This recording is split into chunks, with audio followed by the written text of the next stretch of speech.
In this video, a quick casual comparison between regular oranges and mandarin oranges.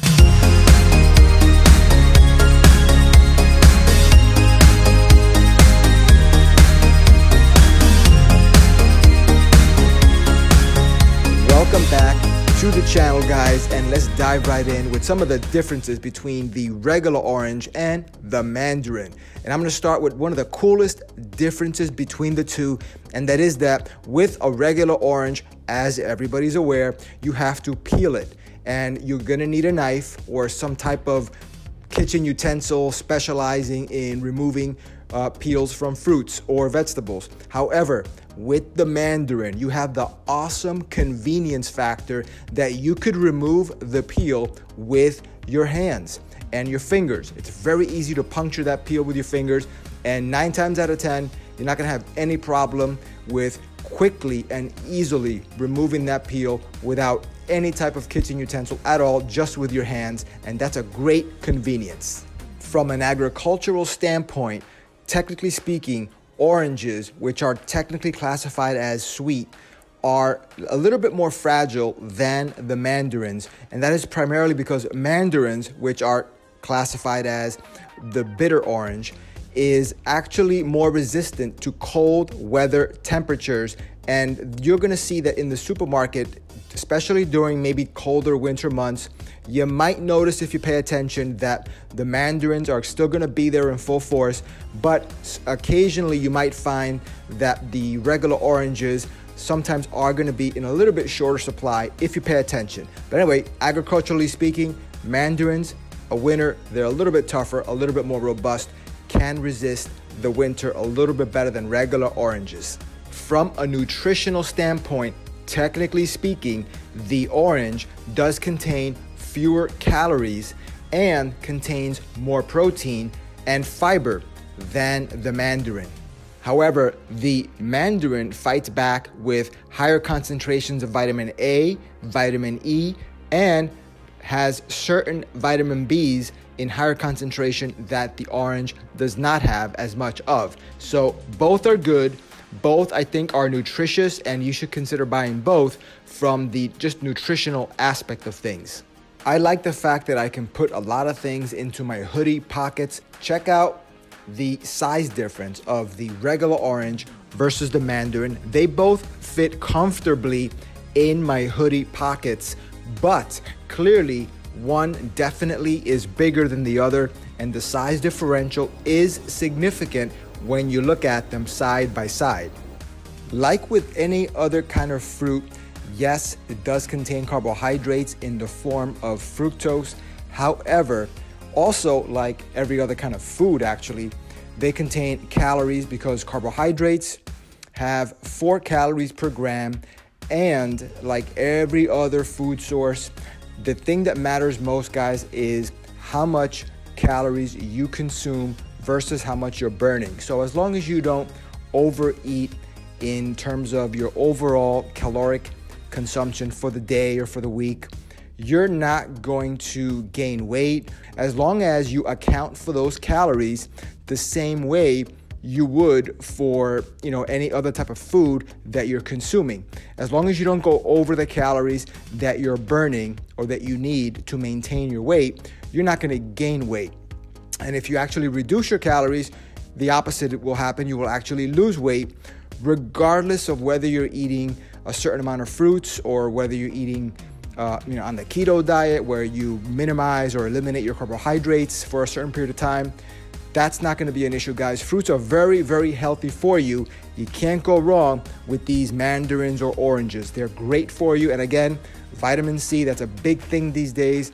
Everybody's talking about getting vitamin C, and getting vitamin C from the pill form is not the same. The vitamin C from natural sources such as fruit and other foods that contain vitamin C, even broccoli contains vitamin C. But say you eat an orange, and the vitamin C from that orange or mandarin is probably, from what I understand, gonna be better absorbed by the body than what you take in terms of vitamin C in a pill or a supplement. If you notice, if you ever take vitamin C from a pill, you'll notice that a lot of times it goes right through you and the color of your urine turns into like a very bright orangey type color or bright color, and that is the vitamin C basically passing through you. A lot of it is not getting absorbed by the body, and that's not what you want. You want to take in vitamin C in a way that it gets absorbed by the body, not necessarily just in massive, huge amounts that are just going to be wasted and not utilized at all. So definitely incorporate fruits to get that vitamin C infusion of absorbable nutrients. Another awesome thing about fruits is that they contain natural fiber. If you eat fruit as part of your regular diet, that's going to help you to feel satiated, to feel full, because the fruit contains the fiber, the natural fiber that your body recognizes as eating, that your body's eating food and it's not starving, and your body will respond to that by being sensitive to the bulky feeling of having that fruit sit in your stomach, because fruit also contains water along with the fiber, and that tends to expand a little bit and it takes up volume in your, in your stomach basically, and that's gonna give you the sensation that you're full. That's important, guys. That's gonna mean that you're probably gonna be less likely to overeat. As long as you don't overeat in general, it doesn't really matter that you're eating a fruit or that you're eating the keto diet where you're minimizing your carbohydrates. What really matters is that you're not over-consuming calories in general based on the amount of calories that you should be consuming on a daily or weekly basis. As long as you don't exceed the amount of energy that your body burns on a daily or weekly basis, you're most likely not going to gain weight unless you have a rare condition that no one's ever heard of where you just gain weight without eating food, which is, I've never heard of that.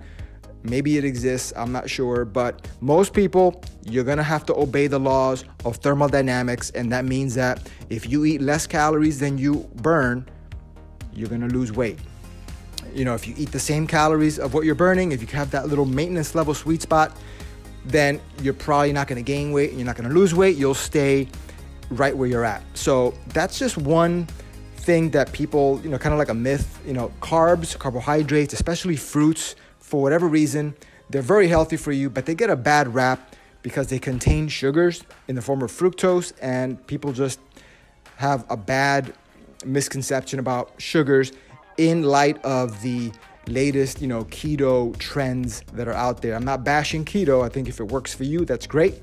But the fact of the matter is, regardless of if you're eating steak, butter, or fruits like oranges, as long as you don't overeat, you're not gonna gain weight. And if you eat less than what you're burning, you're gonna lose weight. That's just a fact. And again, the fruits help you with that because of the fiber content. It actually helps in making you feel full so that there's less of a likelihood that you're gonna overeat. So definitely consider eating fruits as a snack as opposed to cookies. If you've ever eaten cookies, it's very easy to eat a few handfuls of cookies, and that's gonna be anywhere between 500, 600, 700 calories just in cookies. If you were to equate that to oranges, the amount of oranges that it would take to give you 600-700 calories, you're talking about, you would have to eat over 7 oranges, depending on the size of the orange, to give you those same type of calories in those amounts. And probably that's something that most people can't do because of the fiber in the fruit. Like I said, you're just gonna feel full after eating 1, 2, 3, maybe 4, but there's no way you're gonna eat 800 calories worth of oranges, at least not most people at one sitting, unless you're literally forcing yourself, gorging, which is, that's another issue. But normally, regularly speaking, you're not gonna be able to eat, and you're not gonna want to eat. That's the key. You're not gonna want to, you're not gonna have the desire to overeat and cause damage to your body by overeating when you eat fruit, because your body will regulate itself and you're gonna feel full and not succumb to those overeating desires that you would have with eating simple sugars that are contained in cookies, breads, those type of foods that really don't make you feel full until you've already consumed way too many calories. So guys, hopefully you got something out of this video that helped you out or helps you out in the future. Until the next time, guys, be safe out there, and I'll see you in the next video.